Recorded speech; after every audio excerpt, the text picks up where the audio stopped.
Welcome to another episode of Who Made That Song podcast. This podcast aims to shine the spotlight on the people behind the creation of a song, the people who make a song. I'm your host, David Rotimi, and I hope you enjoy listening to this as much as I enjoyed creating it.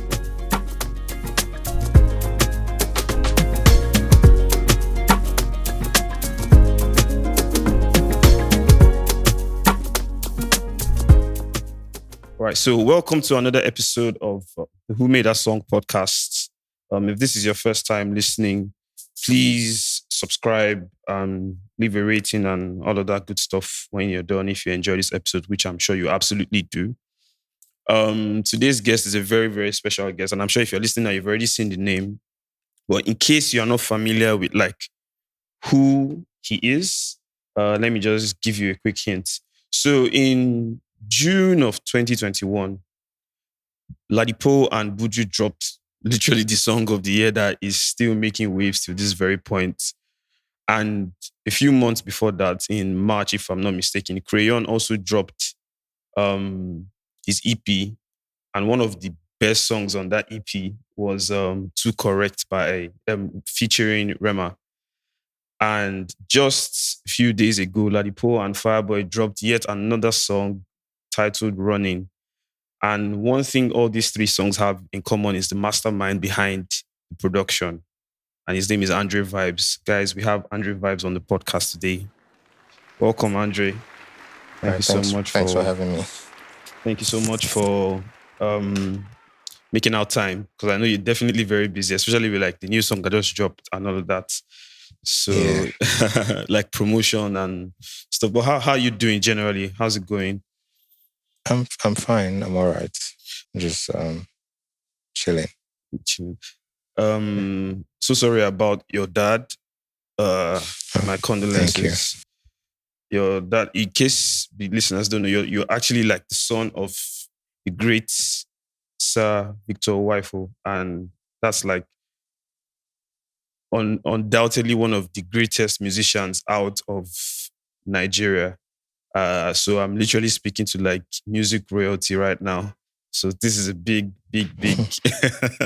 I mean, isn't it? It's a big thing for me. So yeah, thank you very much once again for obliging. So if you guys listen to Ladipoe Feeling, yes, at the beginning of the song you hear a tagline, vibes.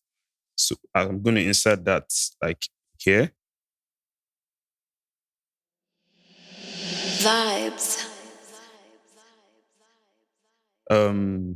That's his tag. That's Andre's tag. But Andre, I want to know, one of the major plans for the podcast is for people to know the actual human being behind the songs and all of that. So could you tell us your real name?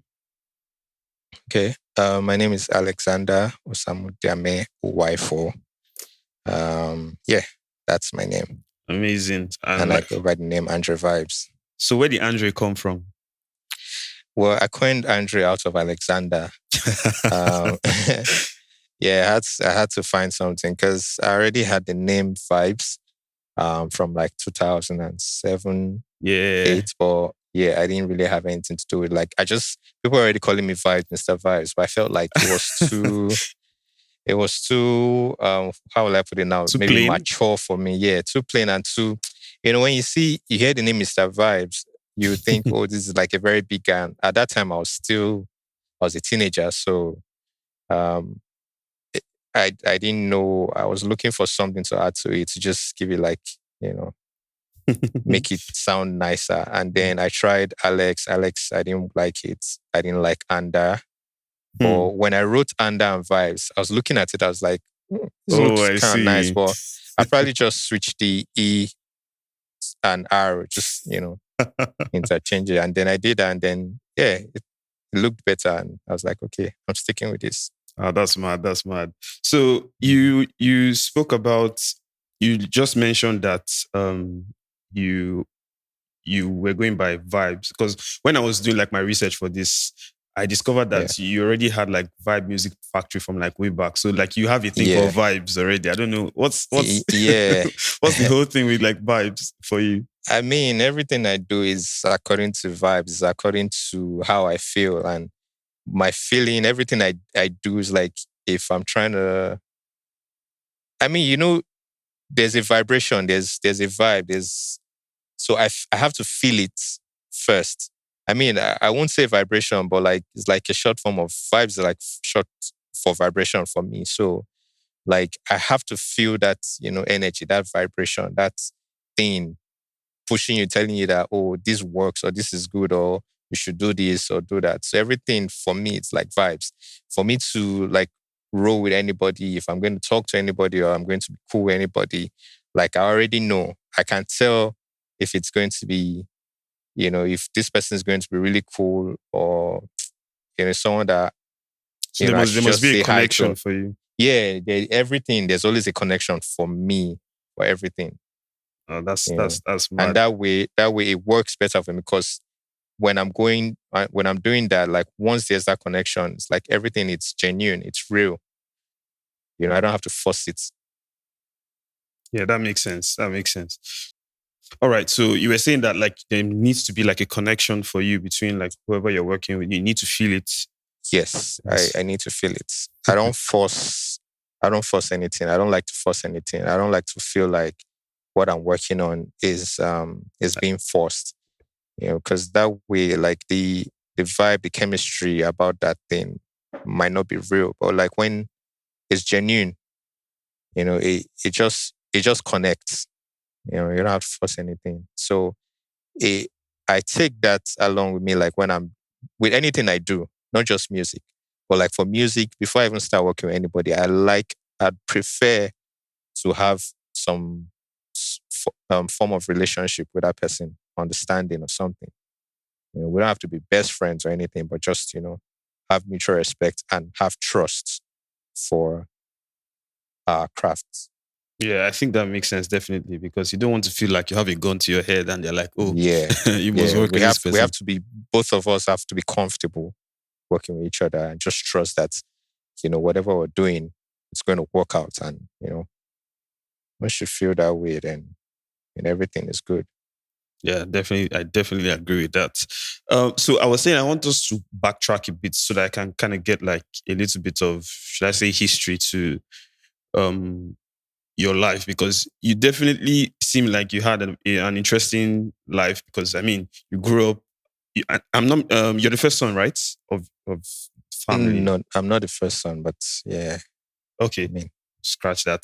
Okay, so I just want to get an idea of like how you grew up, especially in a household of like a great music legend like Sir Victor Uwaifo. So what was growing up like for you? And could you just give us like a rundown of all of? for me, growing up was pretty cool. Especially as a kid.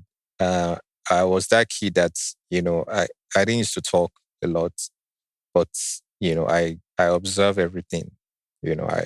I see everything that's happening, and I kind of like I have a photographic memory, and my ears too is like they pick everything. And I think that was like the beginning of me, this whole me being a creative, um, and then being around someone like my dad who was having like shows every now and then, was traveling, was going on tour, and we'll come back and then I'll watch.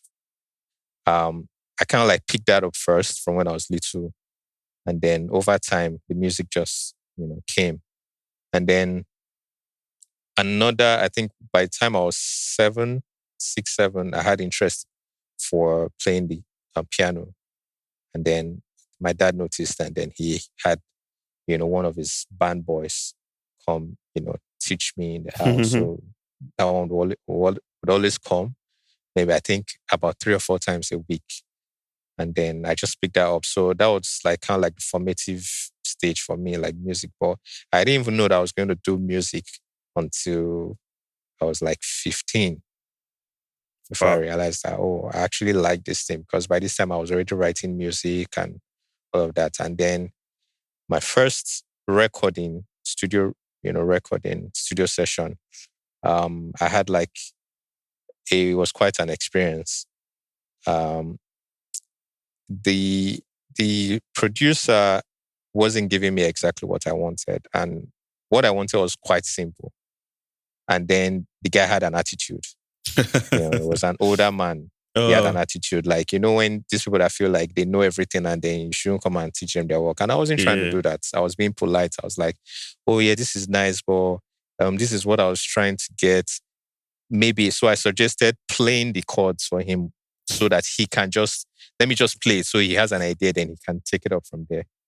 And then, he talked to me like, he looked down on me and talked to me like I was a child.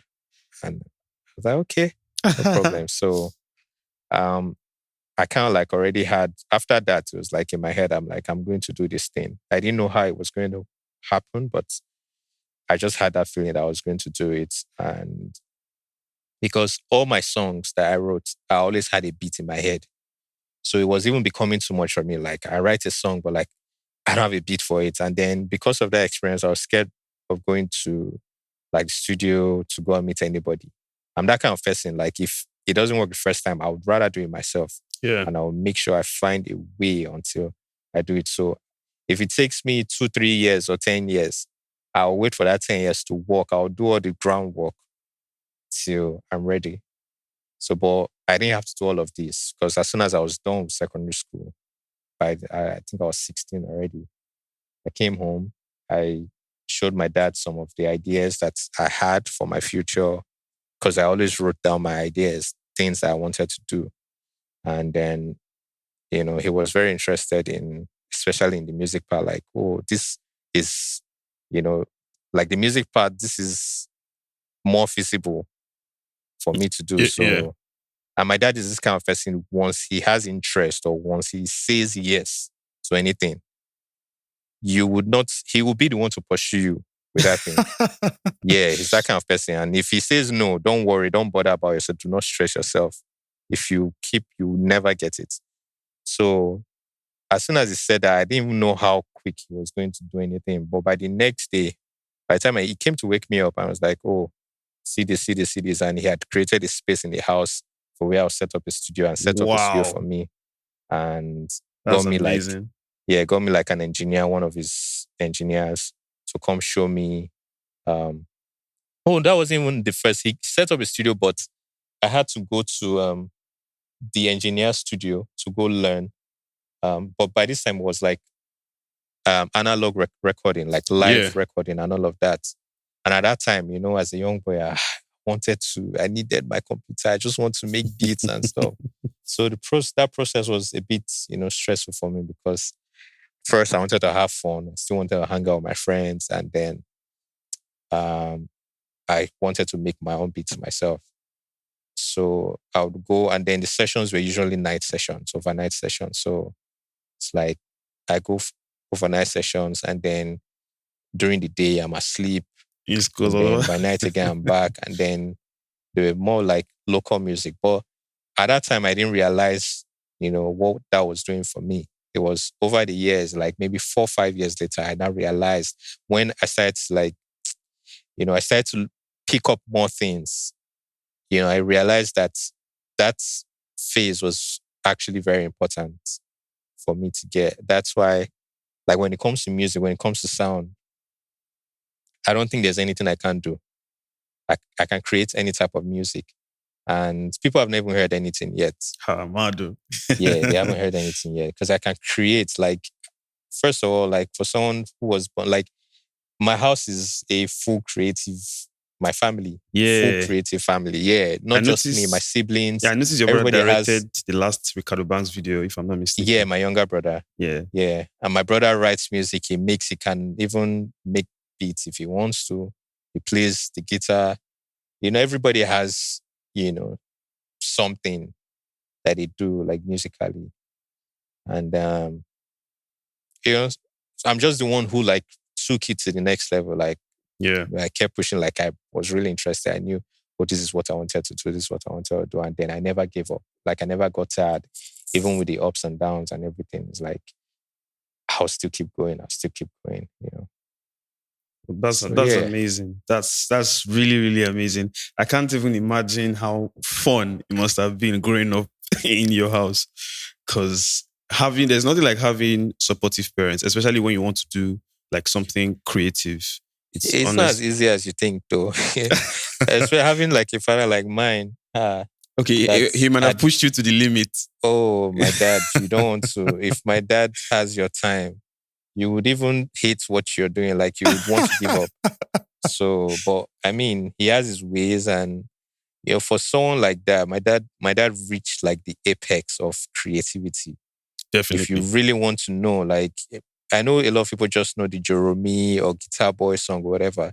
If you really want to know, like, go check. Like, my dad created genres, and like each genre had like a unique sound. Like, he has a genre like out of the high life genre, like a casa series, he created that, and it was more of like a locomotive sound. It's like sound of a train put into music, like with percussions, rattles, and all of that, and it was so unique. And then when you have all this background sound, like the percussions and all of that, because what drives that casa music is the percussions, and then you now have like the rock and roll on it. So he's singing the music, but you're hearing like the instrumentation, the guitars, everything like distorted and all of that, like wow, all this flanger, everything like he applied. And these were done in the 60s, 70s. Yeah, so it was way ahead of his time. Yeah. So, and then my dad was that musician. I mean, there were other musicians that were big, but like my dad is the one who he took Nigerian music to the world before like a couple of other people, even before Fela. Yeah. And my dad was the first musician to win a gold disc. A gold disc, like now people are winning platinum. Yes. Yeah. So he was the first to sell gold in not just Nigeria, in Africa. Wow. That for Joromi. Yeah. So he's the first. And then he has won up to like 12 gold records, and this was amazing. At a time when, it was just gold. And gold was the highest. Yes. Yeah, so that means he definitely will surpass that. Huh? That means he definitely will surpass that. If you want to relate it to today's rankings. Yes. So, I mean, this is someone who he lived his life like the way we have our celebs now living their lives, like, they're always trending and stuff. If they had internet back in the days, and maybe he would have, and he was still popping because it was trending like every now and then, buying like the latest sport cars, cars that are equivalent to like your Ferraris and your Lamborghinis now. Like, he was buying those cars. He would come out the way he's dressed. You see him like swag and everything. So he had all of that. He was touring the world, not just Nigeria, like touring America, Europe, even Asia. I mean, and this is someone that presidents were hosting. Yes. They hosted him. They would invite him for a private dinner. They would invite him just to, like, it was crazy. So imagine growing up in that kind of house. You have a father like that. And I literally had seen all of this happen. Like, we would go out as a child. Like, I used to go out with my dad sometimes to church, and we're coming out and you see people running after the car, like just chanting my dad's name. Wow. So I was already used to these things from when I was little. So coming to the industry, I wasn't looking for any attention from anybody. I even for a long time, I didn't want anybody to know who I was. I didn't want anybody to connect to, connect me to my dad. Okay. Yeah. I mean, the only reason I would say anything now is because, with the passing of my dad, has kind of like brought some things have changed, and I've, had to think. I'm like, okay, the only way to keep this man's legacy is for me to also speak about it. Definitely. So, that's the only reason I would, want people to know. That's such an amazing, wow. I think we can even end the podcast here. But wow, that's crazy. And all of this was in Benin, right? Yeah, in Benin. Yeah. I was in Benin for the most part. I moved to Lagos in 2016. Oh, that's not even Benin. That's like 5 years ago. Wow. Yeah, 5 years ago. Benin has also produced like a lot of other amazing people like Johnny Drill, Alpha P, like that's Rema, Rema, Majek Pashek. Exactly. Like I mean, there's some certain states in Nigeria that always produce like talents. There's like Joss from like Chalk Boys to TUC. There's Port Harcourt, Burna Boy, and like so Benin is definitely one of those places where maybe there's a special meat they're giving people there to eat. Oh, trust me, there is. Fear Benin boys. Fear Benin boys. Wherever in the industry, you just don't know. If you check for, you see. Yeah, I everywhere. I actually did check, and that was actually how I came across some of these names. And you have bad guys like them, Killer Tunes. Yes. You have what's this guy's name that works with Whiskey too? Forgetting his name. He's a producer too. He had a song with Whiskey recently too. On the album? No, not on this album. On I think it's his own project, himself and Whiskey. That's You Don't Scatter My Brain, no baby. Black Jersey. Yeah, Black Jersey. He's Benin. Like you have. I always thought he was Yoruba. Yeah. No, he's Benin. Wow, that's amazing. I need to visit Benin sometime, definitely. But now let's move on to you, because in all of this, because you were saying that you had to go for like overnight sessions and all of that. So, but you had to go to school at some point. So how are you combining all of this with school?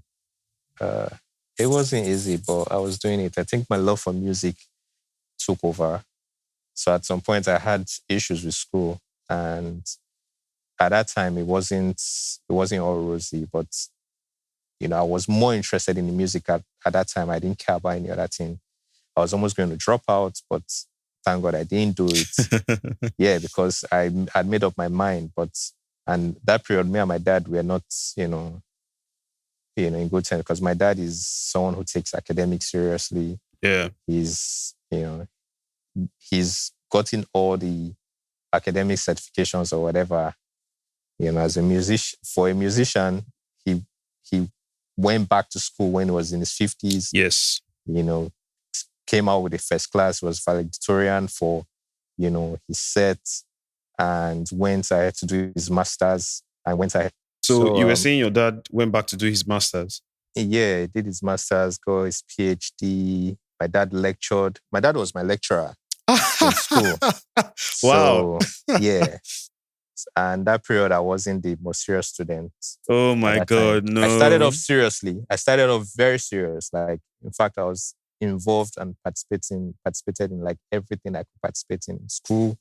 I was a fine artist. I was in fine and applied art department, but I was also taking electives in theater arts and doing like stage plays and all of that. And then scoring music, and then performing in school and just doing everything at the same time. But it became... So something happened in my 200 level. I don't know. There was just a switch. And then at that time, so by the time I entered 300 level, I wasn't interested in, school, because I felt like it was slowing me down. Because at that time, I felt like that was my time. Like I needed to put out stuff. Because I'd made so many songs. I'd worked on like an album project. In fact, I'd worked on 2 album projects. The first one, I couldn't put it out because it wasn't perfect as per the mixing and mastering. Yeah. But they were good songs. So I had to go back and rework the project. And I finally had like, something that was good enough. I felt like, for the standard at that time, it was good enough. But the thing is, the music itself was great. There's been no doubt about like the music I make, the music, and I used to sing. I was also like, I was more of an artist. Yeah. An artist and producer, but like I was more of a recording artist too. And then the music was great. So I always used to doubt like the mixing and mastering, like the final, because I couldn't mix at that time. And I was like, yeah, I know this is great, but like it doesn't... Still missing something. It's still missing something. So that kind of like held me back. So, and that used to disturb me a lot. But there was a time, like the second time I reworked the project, it sounded so good because that's when I started like really learning how to mix. So I did everything myself. because there was really nobody to do it in Benin to give me what I wanted. And then if I had to take it to Lagos, because the first one I took it to Lagos and I spent money and it didn't come out how I wanted it. So yeah, so I was like, nah, I'll do this myself. And then I did it and it was good, but then I wasn't getting the support I wanted. But that's not anybody's fault. I think a part of it is my fault because, and these are some of the things I learned over the years, you know, you can't just make music and it's dope. And then you're not networking with the right people. Definitely. Yeah. So I was in my own world because at that time I still prefer my own world because not a lot of people are on the same creative level as I am. So I just felt like there was no need mixing because with certain people because like I'm cool with everybody, but I just felt like there was no need for me to go out and go and meet this person because I don't think this person will know what to do with what I had. So, like I said, I always like to find ways myself to do my own thing, which was kind of like a problem for me. I thought it was a good thing, but, I've learned recently that, okay, sometimes you should trust people, sure, to do certain things so that, because you can't do everything yourself. You want this stuff to be out there, so you need to get people involved. And so one of the problems was I was just trying to do everything myself and didn't want to get other people involved, people in the city involved. Yeah. And then, yeah. So that also affected me, like academic-wise, because I stopped taking my studies seriously. And then, that pissed my dad off a lot. And, at that point, I was also a rebel because I was rebellious. I just felt like, man, you don't have to make, it's not necessary you have to go to school to make it, this. And then, but it wasn't like we would argue, but it was more like a silent type of fight because, and my dad had this very, he has this big personality and authority. So it's hard for you to challenge him. You can't, it's hard. It's very hard. So, and over the years, I kind of like learned a way to get back at him without having to like fight or raise my voice or do anything. And I mean, we realized that later. And what was that? I mean, I had this silent way. Like, I'm a silent attacker. Like, I fear you. You need to fear me. But yeah, I can give the silent treatment, but in a way that it will get to you. Yeah. There are some people, they will give a silent treatment and like it doesn't really matter. Yeah. But I can do it in a way that it gets to you because for every relationship I build, or every relationship I have, there's always something of value that I bring to the table. So if I stop doing certain things, you would know that there's a shift. Yes. I understand you. Yeah, understand you know it's that something that will shift. be noticed. Yeah. Yes. And sometimes I tell people these things, subliminally sometimes. Like even like in the big, especially when I get to meet new people and say, so for example, girls too, like I try to tell them like, this is the kind of person I am, and you need to follow me. You need to pay attention to everything I do and everything I say. Because I don't say things for just saying sake. And they still get it wrong and that's how you know that a lot of people don't pay attention. Yeah. A lot of people don't pay attention to things. Because you say stuff and then they're doing otherwise or they're doing something else. And then you're wondering, like, I said this thing and you didn't pay attention. It's something important. And then I say it again and they act like they actually don't know about it. Like they're clueless. And that's how you know, oh, these people don't even know. That's yeah. Go on. And then that will make me, step back. That will make me step back. So, but in the case of my father, it was like, okay, I know that my dad knows. My dad is that kind of person too. My dad doesn't just say anything or saying sick. So I know that my dad would like to see me do this thing. but I'd rather not do it. I'll do it in my own way. I'll do it in another way. And I know that kind of like used to get to him. But because I do it in a very polite way, I do everything I do, even when I'm getting back at him or I'm being rebellious, I do it in a very polite way that you can't really come at me and shout at me or say this or say that. And even when you come at me or say or complain, I will apologize. I would act like, oh, I'm sorry and all of that. And I'll still go ahead and do what I want to do. And he even said, my dad, I think in 2019, he said I was politely rude. And it was funny because for his facts. Oh, my facts, goodness. My goodness. But at the end of the day, I still did my school, I finished like 2010 from university. And and I went ahead to do whatever I wanted to do. Yeah. Which wasn't easy because by this time I was on my own. And because of how I'd been doing things and because of how my dad is the kind of person that will want you to work. You work for what you want. So I already knew he was that kind of person. So I just never used to bother him. I just went ahead to do my own thing and, not care asking for anything.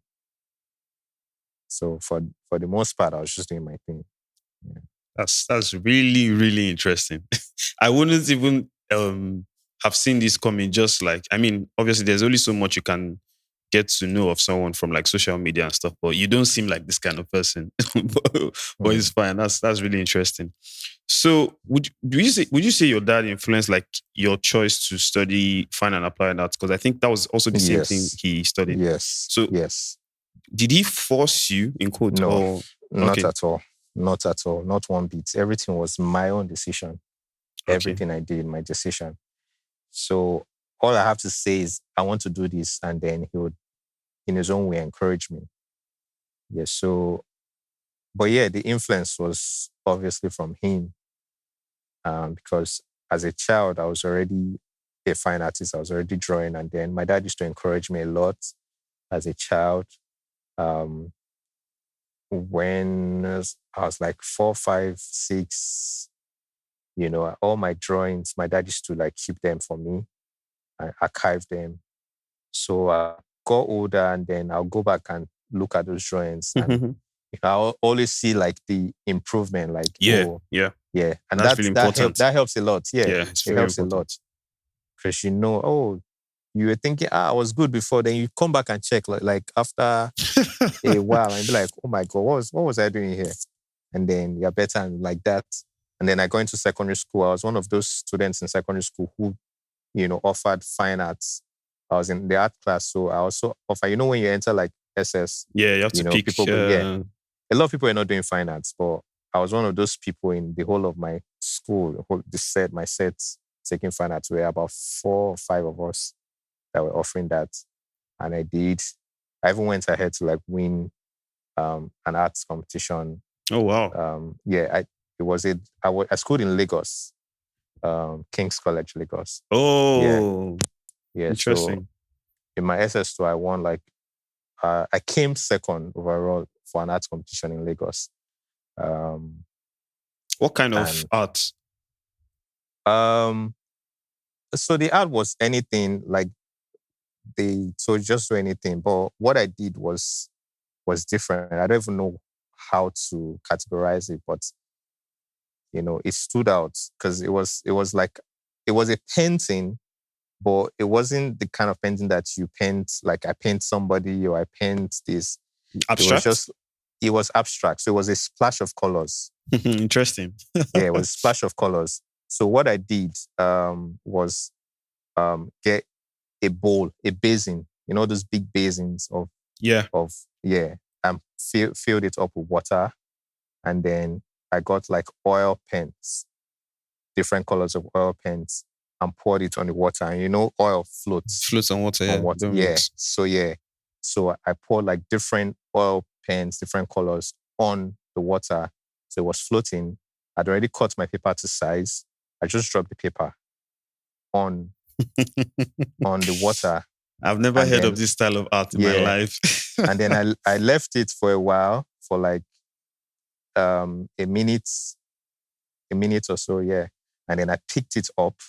So all the paint was already on the paper. And then by this time, because it's oil, so it mixes. So it's like, it became, on the paper, it looked interwoven. Like, it's just, everything was mixed. Then, so what I did was now make like intricate designs with a comb, that Afro comb. I started drawing designs around it. Oh my and then goodness. left it to dry. So you're looking at the work and then you cannot explain how this person did the work. You can't at all. I'm even trying to think of what made your mind go there. Yeah, so it was my teacher. All credit to my teacher at the time. She had taught us something like that. But nobody was thinking of that. When art competition comes, everybody's thinking, let me draw this, let me draw that, let me draw. Typical stuff. Let me paint somebody. Yeah. So I can't remember. The person that came first was also unique. But it was a drawing, but it was a painting, but it was in a very unique way. And yeah, I think it was a girl. She deserved it.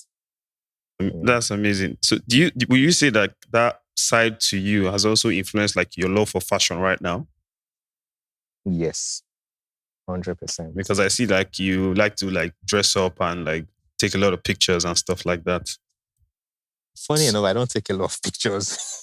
Okay. I don't take a lot of pictures, but yeah, when I do, I try to just take everything at once, because I don't have time to be taking pictures. So I just take, and then so that when I need to post, because I know with what I'm doing, I have to post. People have to see me. Yeah, you need to have like a social media presence. Do you understand? So it's a lot of work for me to post. But I try. So you handle all of that yourself? I do everything myself. Nobody has styled me before. I've never been styled by anybody. Yeah. Thank you. And fashion is something I plan to go into soonest. Like, have my own like clothing brand and all of that. Something I'm working on. And it's a lot. That'll be very interesting to see. Because you don't get like producers. For now, it's just the music. Yeah, you don't get producers like doing stuff like that. So that would be like a first of its kind. Definitely looking forward to that. Yeah. I'm all about standing out in whatever you do. Just carve your own niche and stand out. Definitely. I think I've also heard like Tega say something like that. Tega and Mavin say stuff like niche artistry or something like that. So I definitely subscribe to that. Yeah. So still like in your early years, I said I was doing some research. I discovered that you used to go by the name Wyfi, or is it Wi-Fi? Wyfi is Wyfi. It's Wyfi. So what was going on at that point in time? What was happening? About the name or what I was doing? Yeah, like the name. I mean, obviously you were, like you already said before, you were releasing music as an artist. But like so how did you go from Wyfi to Vibes to all of that? I needed to change the name. I knew it would not, I kind of like got the inkling that, the world was changing. And social media was changing like everything. And then people were getting more exposed. And people would not, I didn't want to have to start explaining how I got my name and why the name was that way. Yeah. And because it's Wyfi. And then at the time when I was going by that name, nobody was using anything as Wyfi. And you know what Wyfi is now? It's like... From Uwaifo? Yeah. No, it's from Uwaifo, but like now people say Wyfi. And as in, I understand. Yeah, they mean it for their babes and whatever. Nobody was using that back then. It was just an innocent name. And it was my friends in secondary school that just started calling me that. And then it stuck. And everybody was calling me that. And then it was cool at the time. But as at 2008, that's when I was like, nah, something has to change. And that's when I got the Vibes, where I didn't have like the Andrevibez to it. So the Andrevibez actually came in full, actualization in 2012. I already had it in 2011, but I don't put out anything around that time. I was just making music, but there was nothing major. So by 2012, while I was still in Benin, I made like a major hit here in the South. Nice. And Yeah. And then that was the first time I put my tag. And then it was Andrevibez on the beats. That was the first time I had that tag. So it was like, as soon as I did that, as soon as that song dropped, and the song was everywhere, like it was bumping everywhere, like clubs, weddings, anywhere you go to, like around, the South. And as soon as I did that, I just changed all my social media names, my Facebook and Twitter. It was Facebook and Twitter at that time. Yeah. And even my BBM at that time too. I just changed because then I was using Alex Wyfi. So I just changed everything to Andrevibez. And then some people didn't even know who I was. Like, who is this? Who is this on my contact? Who is this on my contact? And people started to ask. And then the music was going far. And then people started to ask, people started to look for the producer. And then they will come back. People that knew me before as Wyfi will come and they'll be like, oh, you are the guy, Omah, And then I just talked to it. And then some people didn't want to like let go of the name. I was like, you will let go. Don't worry. Last, you will finally let go. You let go of that name. So, but yeah, I mean, when I had the name Wyfi, I had the name Wyfi in GS2. Oh, that's long. Yeah, the year 2000. So between that time and say 2010, Wyfi was doing a lot. I think that was like my formative stage in my career. Yeah, I'd done some things. I was producing for a lot of people, but it was like mostly people in my underground guys in school. And then I was also performing in school, shutting down like the shows in school and other schools, and then maybe like some shows around. And yeah, so in like where I was, the name was popular, but that was it. Yeah, that was it at the time. Yeah. Wait, do you also ever go by Bobby Combs, or is that someone else? No, that's somebody else. Okay. That's Bobby Combs is another person. I think the mix-up, I know where that mix-up from. It's from Young Six. Yeah, I want to get there because when I discovered that you were the one that produced that song, I actually screamed. Yeah, like I physically, Well, let's still progress.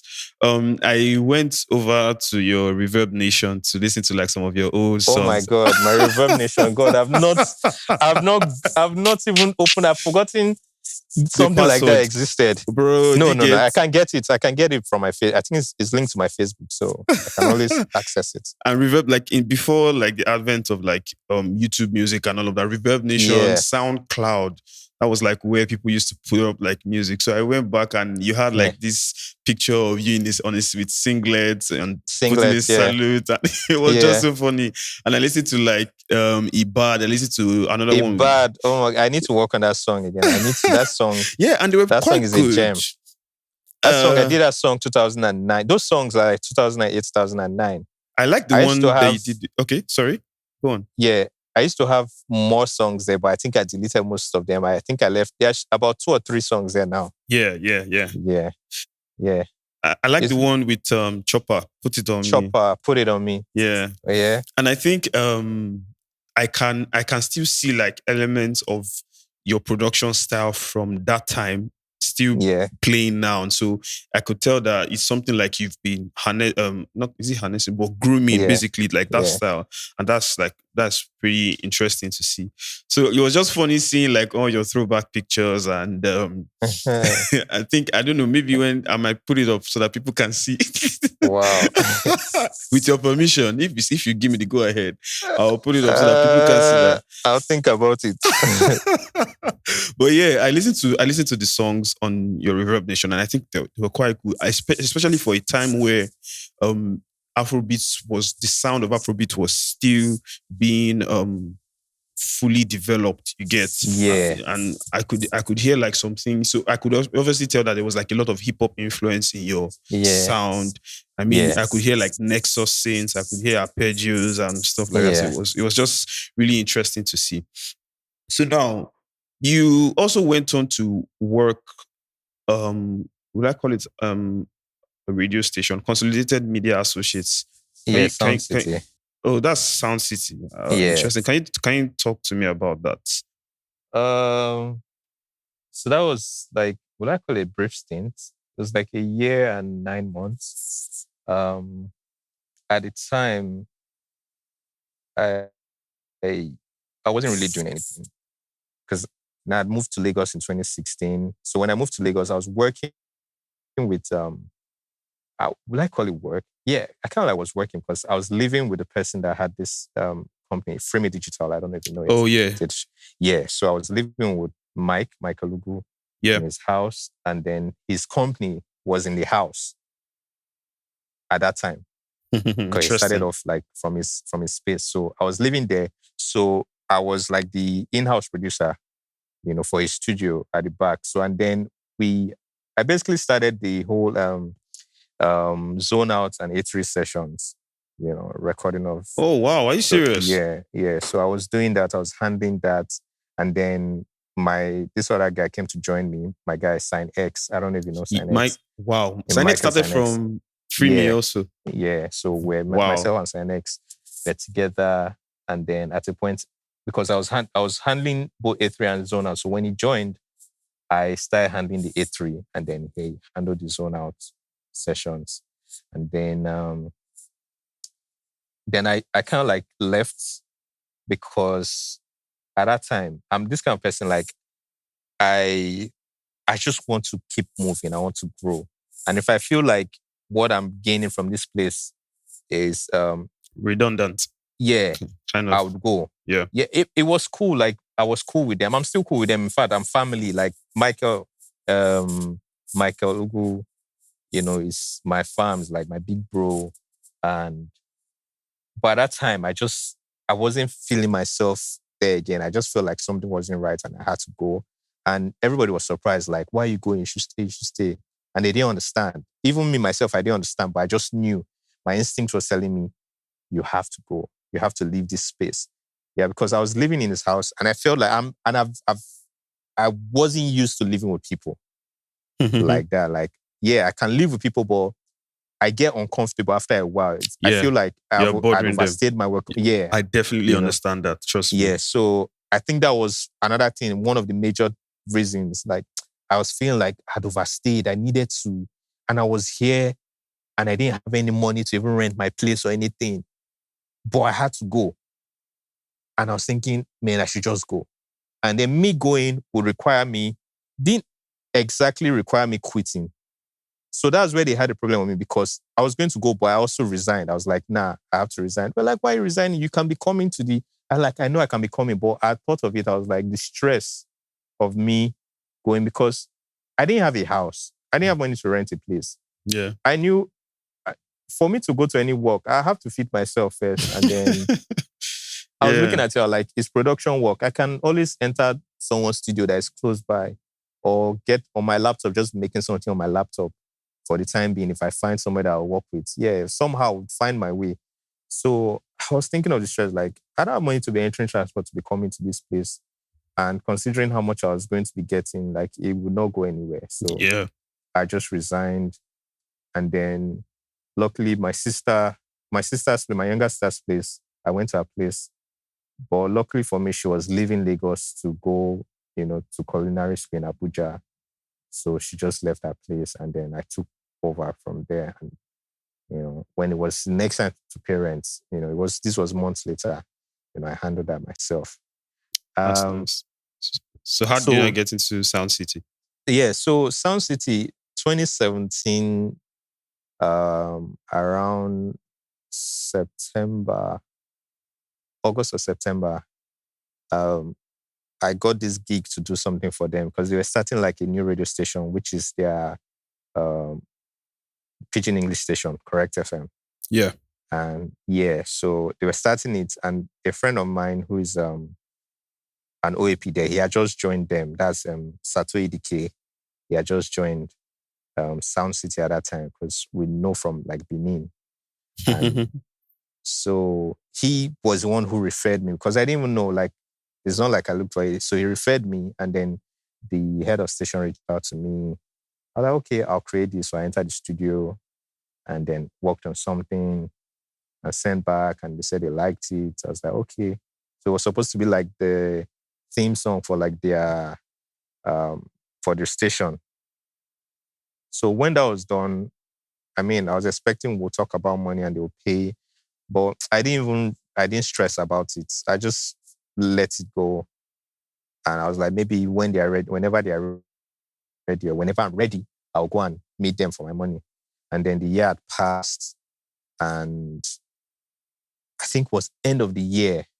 It was December. It was almost, we're talking about the money, but somehow a job offer was already there waiting for me to. They needed a producer to, someone, they had let go of the last guy. Something happened and they had to let go of him, and they needed somebody.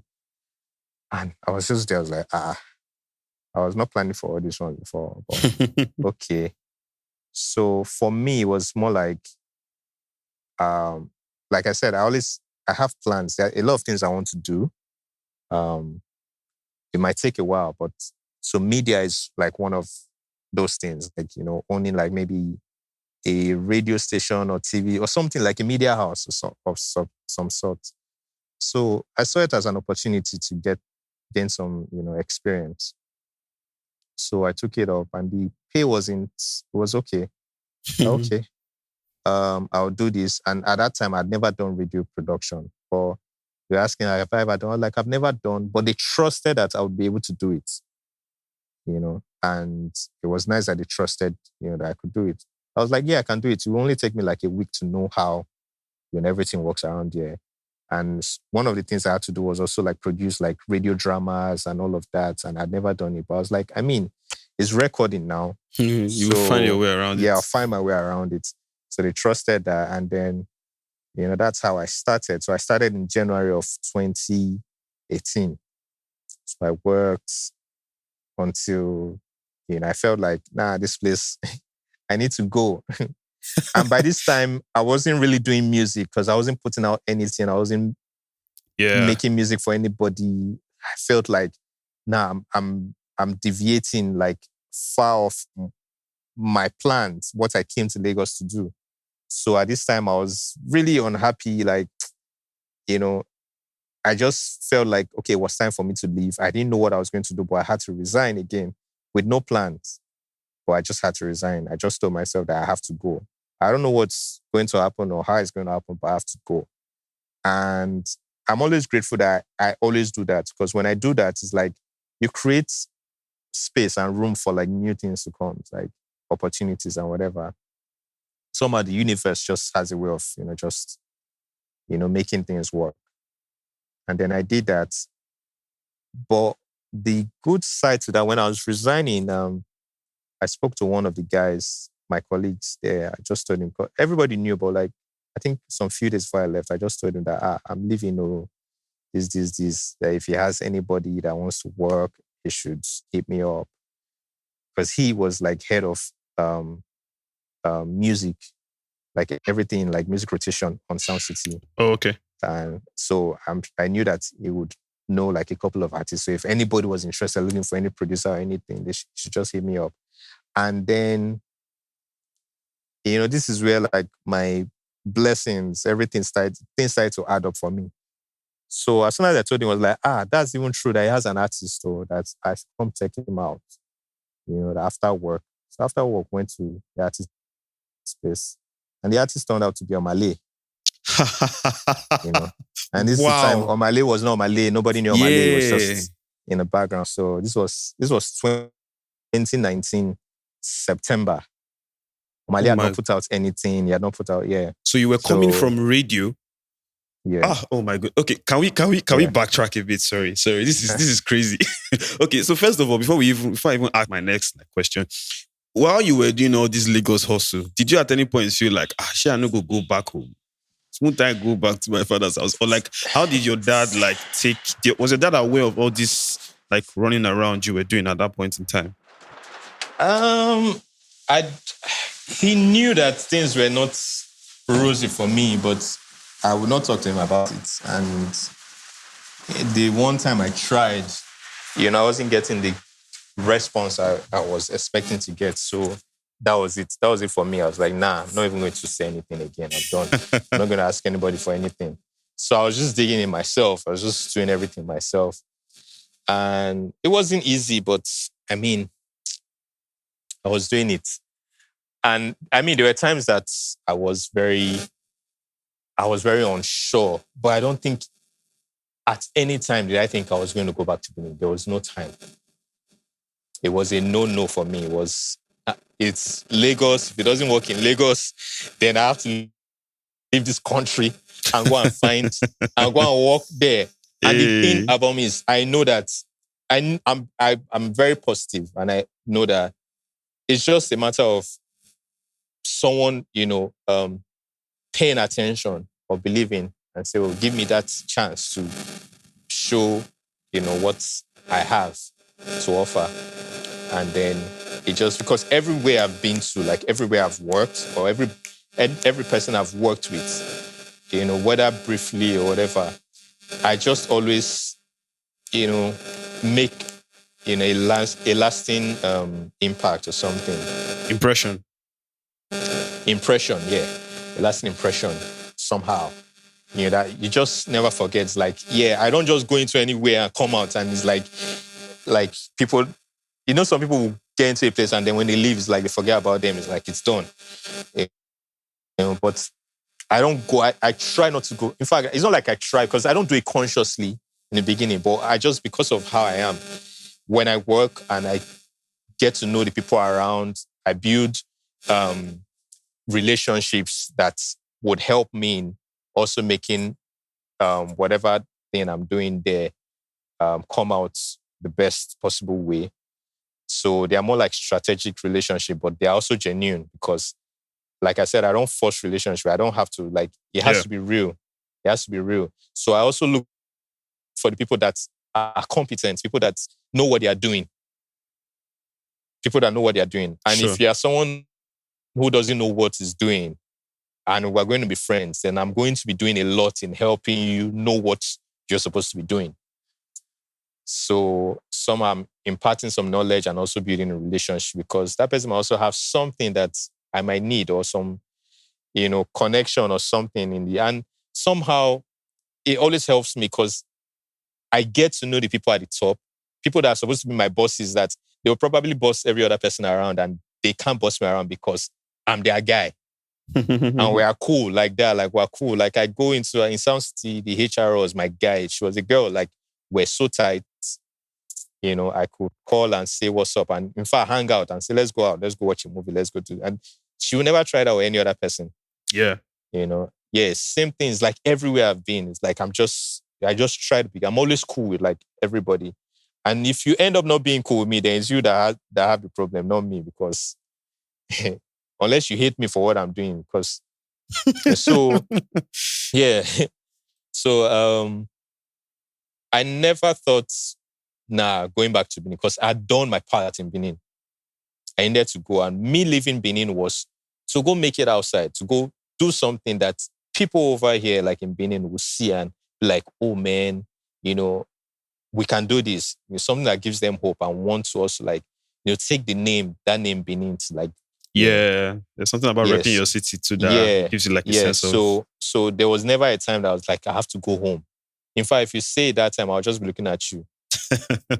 I'd rather be there in Lagos dying than to go back to Benin. Oh my God. Because before I even left, before I left, I'd built like a reputation for myself.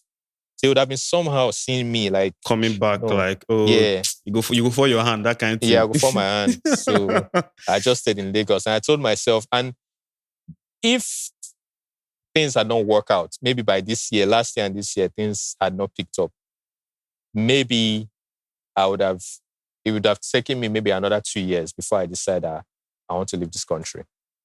Because I don't just live like that.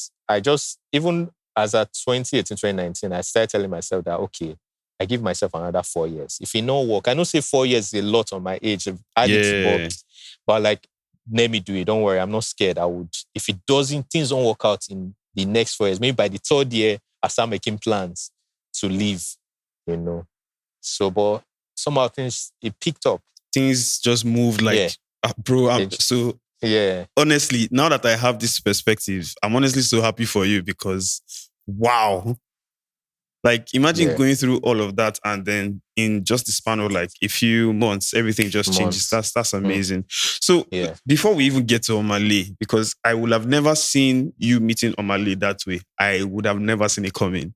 I've never seen it come. But when I discovered, so I mean, I'm pretty young. I mean, I'm not like a kid. I'm a graduate, obviously, and stuff. But I have been listening to music from like time. So I'm one of those kids that have stopped watching cartoons early, and all I used to watch was Channel O, MTV Base, and like my dad used to have issues with me because obviously a lot of the videos were like obscene, but basically you're just scared for my age. But I really just wanted to listen to music, and one of the songs, because at the point in my life, so I was a rapper, which that career has died now. But yeah, one of the rappers that I used to enjoy his songs was Young Six, and trust me, I still know the lyrics of Heartbreak Swag word for word till today. So when I saw that you were the one that produced it, I was actually screaming, like looking at my computer and screaming because, bro, that is like one of the hardest hip hop songs to have come out at that time because it was. I still remember the video of him sitting down on like a sidewalk. And sidewalk, bro. Like to tell you how much I loved I still love Young Six. So how did you and Young Six meet up to create that song? Because that's like, if you want to mention like maybe top 10 songs from Young Six, you're definitely going to have to mention that. Yeah, so weird thing, I never met Young Six until I met Young Six for the first time in 2015.